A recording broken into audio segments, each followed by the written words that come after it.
Tyreek Hill. Welcome to Miami.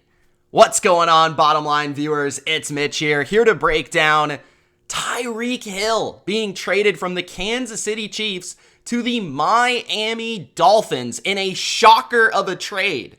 Contract negotiations fell through for the Kansas City Chiefs and the electric Tyreek Hill, so he's been sent packing to Miami. The Dolphins upgrade massively at the wide receiver position with the biggest game changer of a weapon in the NFL. Before I give you my thoughts and analysis on Tyreek to the Fins, make sure that you do spike that like button, and don't forget to spike the notification bell so that you're notified with the latest upload here on the channel. You never know when there's going to be breaking news. You never know when somebody's going to be traded in this NFL. It's been insane this offseason, and Tyreek Hill is just an addition to that long list of players.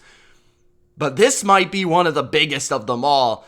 Excluding quarterbacks, Tyreek Hill is arguably, in my opinion, over the last 5 years, the most valuable player in the NFL.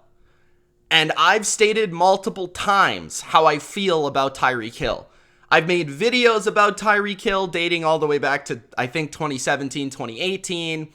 I've discussed how he changes how defense plays and how you're covered on a down-to-down basis and how he can impact an offense. I mean, I've talked a bunch about it. You guys know, if you're a fan of this channel, if you've been following me for a while, I've been the biggest advocate for Tyreek Hill as a football player.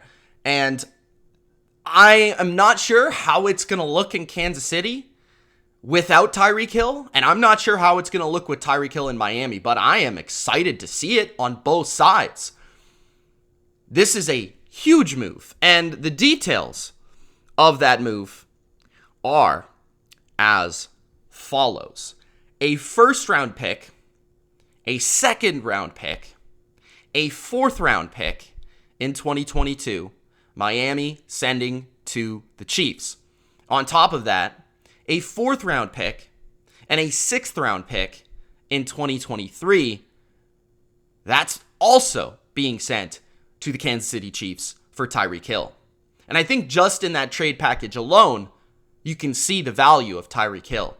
Because you compare him to somebody like Davante Adams, and if I'm not mistaken, that is more than what Davante Adams got in a trade. Tyreek is about 1 year younger, I believe. Maybe they're even the same age. I believe Tyreek is turning 29 at the end of March. So he's not quite 30, but he's close, and Adams is just about 30. And many have argued that Davante Adams is the best receiver in the game. Well, I have for multiple years put Tyreek Hill at the top of the list. And while you may disagree with that or whatever, the reason for that is because Tyreek Hill has been the biggest game changer in football. His ability to make an impact on one singular play is unlike any other player we've seen since Randy Moss. And in a way, Tyreek Hill is more dangerous than even Randy Moss because Tyreek Hill doesn't need to get the ball down the field to be a game changer, to win a game by himself in a way, to break a game open. Tyreek is one of those receivers that always needs to command respect, but in a different fashion from every other player in the NFL. Every other receiver, for the most part, in the NFL. And in a Randy Moss-like way, you need to play certain defenses when you play Tyreek Hill's team. You don't need to play certain defenses when you play Patrick Mahomes' team. You need to play certain defenses when you play Tyreek Hill's team. So that's the difference there that people may not understand. But Tyreek Hill, these defenses playing a lot of cover twos, right? A lot of cover two shells at the very least.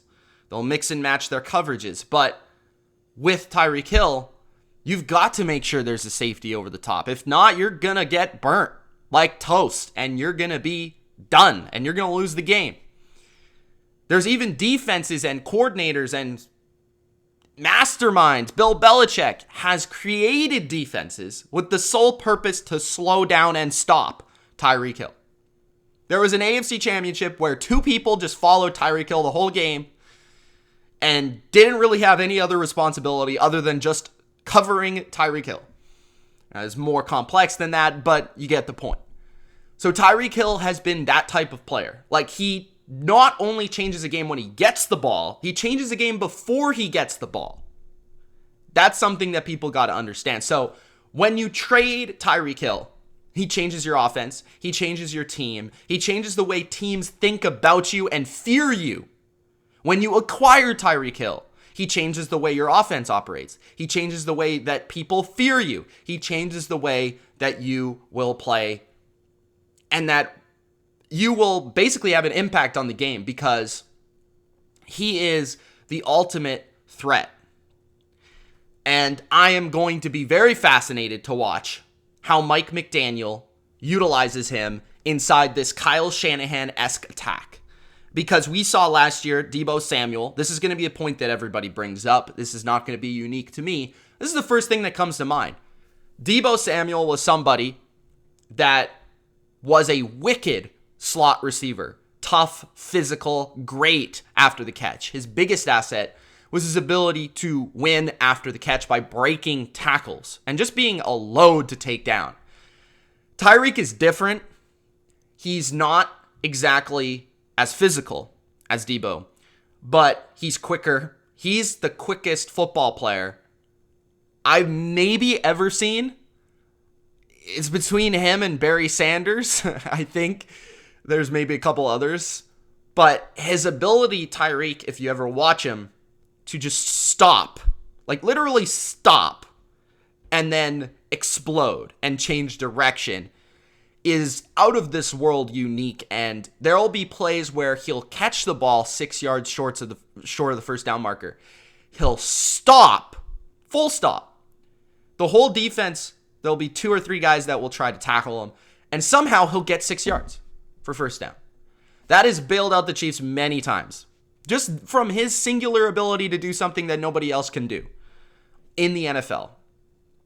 And Tyreek can be utilized as a runner, as a screen guy, and in a multitude of ways as a running back. We've seen him actually, especially earlier in his career when he wasn't really a refined receiver, he was utilized a lot as like a trick player, as like a weapon.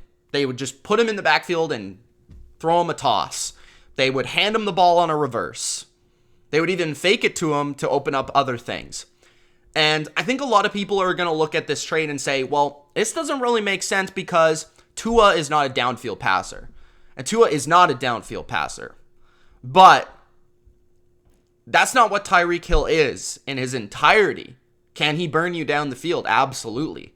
He has unique speed. And he has great ball skills, which I think something is often overlooked with Tyreek Hill, is he can actually jump up and win a jump ball against some really good corners, even when he's smaller than the cornerback. So he can win those jump balls down the field, even if it's a bad pass. But Tyreek, if you just made Tyreek the best slot receiver in the NFL, just put him in the slot and let him run 5 to 10 yard routes. He's Wes Welker, right? He would be the best slot receiver in the NFL. But the way that Kansas City utilizes him is a lot of vertical stuff because it takes advantage of both Mahomes and Hill's skill set. And it's more threatening, right?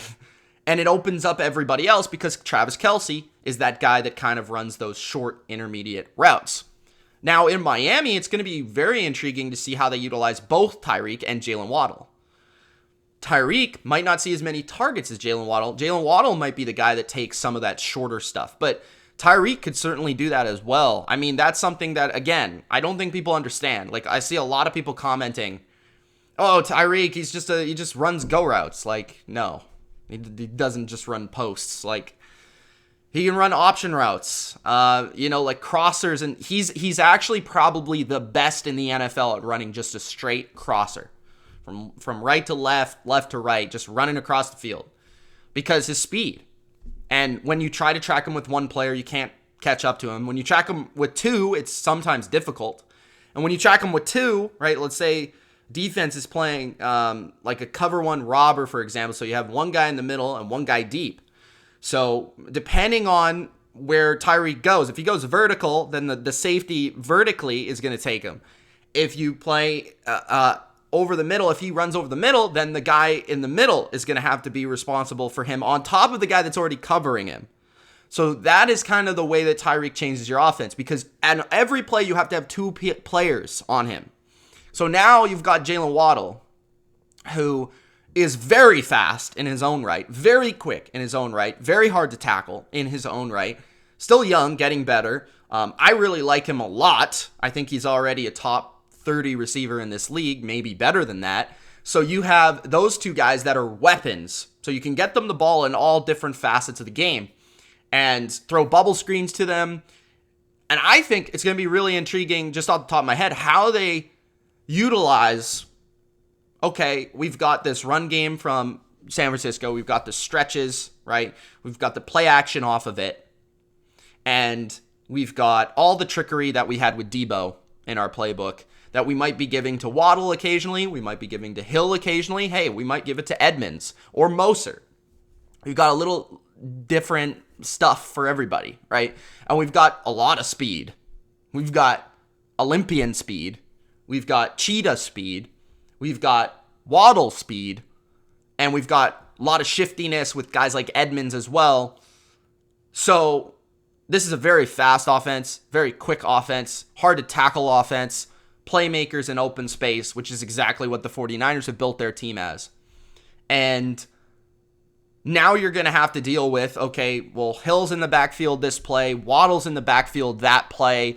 We've got this guy in motion now. Like, what Mike McDaniel can do with this offense now, it's a dream for him, because you're going to have, like I said, Tyreek Hill is going to have 2 people on him on every play almost. So you're going to have to figure out where he is on the field on top of having Jalen Waddle. So that's just insane. And you got Mike Gesicki at tight end, who I always say his name wrong, and he's an awesome tight end who's a great vertical threat on top of being a deceptive route runner, a huge player who can go up and get it in the red zone. So you got everything. And Devontae Parker even is that guy too. Like, he's a good possession receiver, and he's tough to handle when he's healthy. They brought in Cedric Wilson. They've got tons of weapons. They have a left tackle now. They brought in Connor Williams. Like, this offense is almost complete. I mean, no offense is really, truly 100% good everywhere.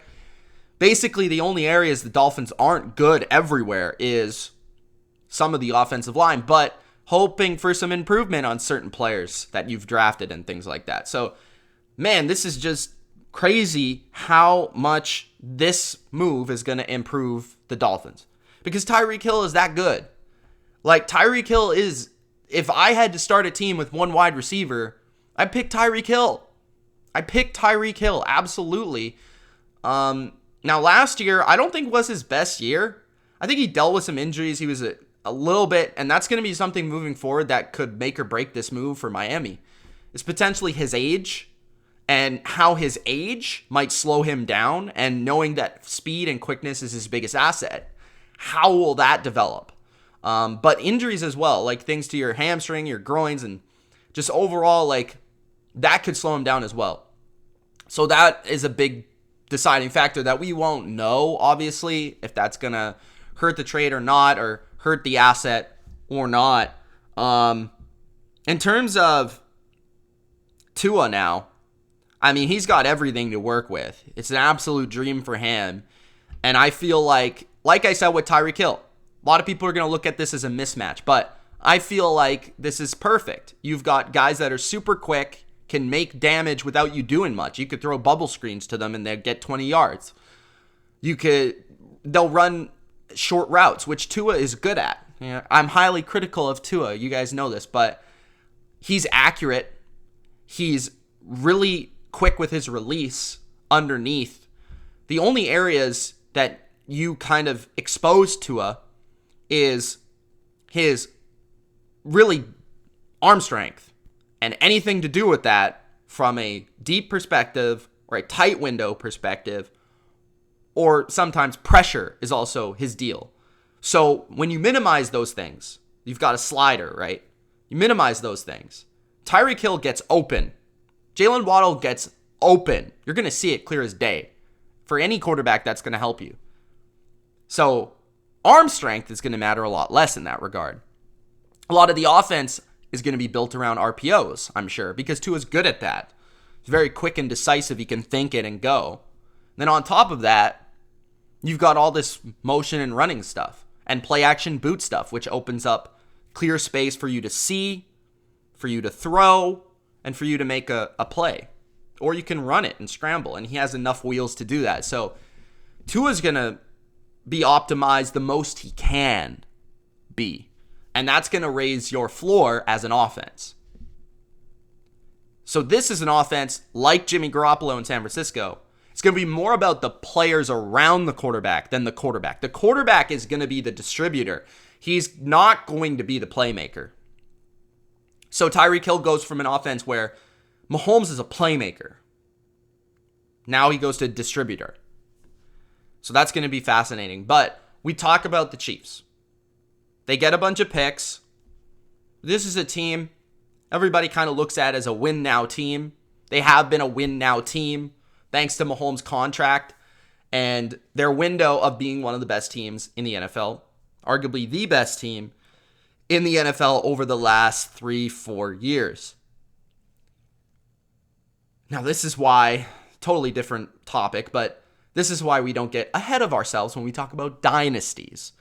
Okay, but the Kansas City Chiefs, how good are they now this year?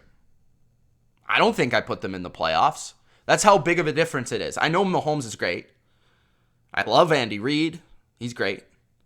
But like I said in my video ranking the AFC and putting them in tiers, biggest reason for putting the Chiefs in the top tier was because of their offense and the floor that gives them. But you take the biggest piece of their offense, in my opinion, other than their quarterback, and how does that change their team? So I think they're in an extremely difficult division. And even though they have the best coach and the best quarterback in that division, their defense is not the best. It's the worst in that division. Their receiving core now is bare bones. I mean, they got Juju. That's it. And like I said, I like Juju as a number 3 or a number 2. Not a number 1. We've seen that happen. Right? Travis Kelce is kind of like the number 1, but he's getting older too. And he's a tight end. So now you don't really have that number 1 receiver. We'll see what they do.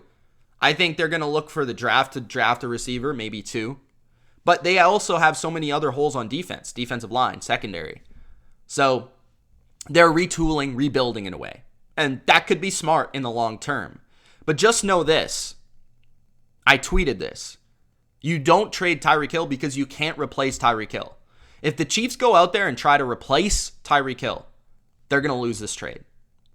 If they try to attack their team and build their team in a different sort of way and understand that they're chasing a unicorn by chasing Tyreek Hill, then they might be able to come out on top with this.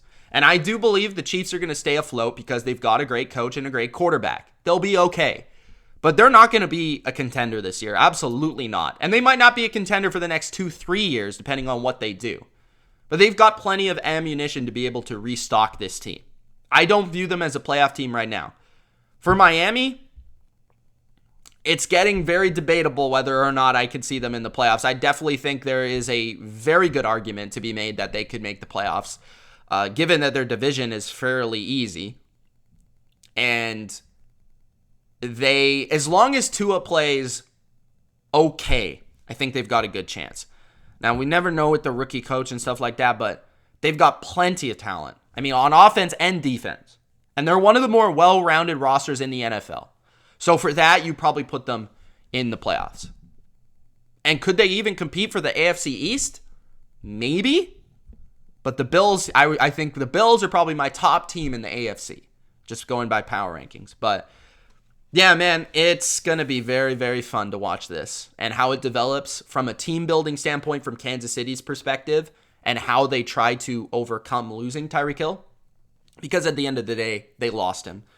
And how Miami utilizes him and how he changes their team and how he changes the Chiefs and how teams now defend the Chiefs, defend Mahomes, and how Tyreek helps Tua develop and if Tua can be the true guy. Because if it doesn't work this year for Tua, let's just say Miami misses the playoffs, they're probably moving on from Tua. But if he shows his best yet and these moves have worked and his talent around him has worked, then they'll probably keep him around and he probably won't command a huge contract. Last thing I want to say is now we're going to see the Patrick Mahomes, Tom Brady 05-06 phase. We're going to see a phase now where he doesn't have a lot around him. Can he overcome it? Can he be that guy that just carries a football team? Because Mahomes has been great. He's had one of the best starts to his career of all time. But he has always been surrounded by superb talent, superb coaching, superb team. So now we're going to see if he can overcome it, specifically at the receiving core, because they've always had dynamic weapons. And now that has taken a significant hit. Let me know what you guys think about this move. Tyreek to the Dolphins. Personally, I think getting a player like Tyreek Hill is massive for any football team. It's perfect for Mike McDaniel. I think the Dolphins are the winner of this trade. I am intrigued to see how the Chiefs go about retooling. And this changes the AFC. We take the Chiefs down a peg. We knock the Dolphins up a peg. Let me know what you think. It's Mitch. Thanks for watching. Gronk spike the like button, and we'll see you in the next video. Peace!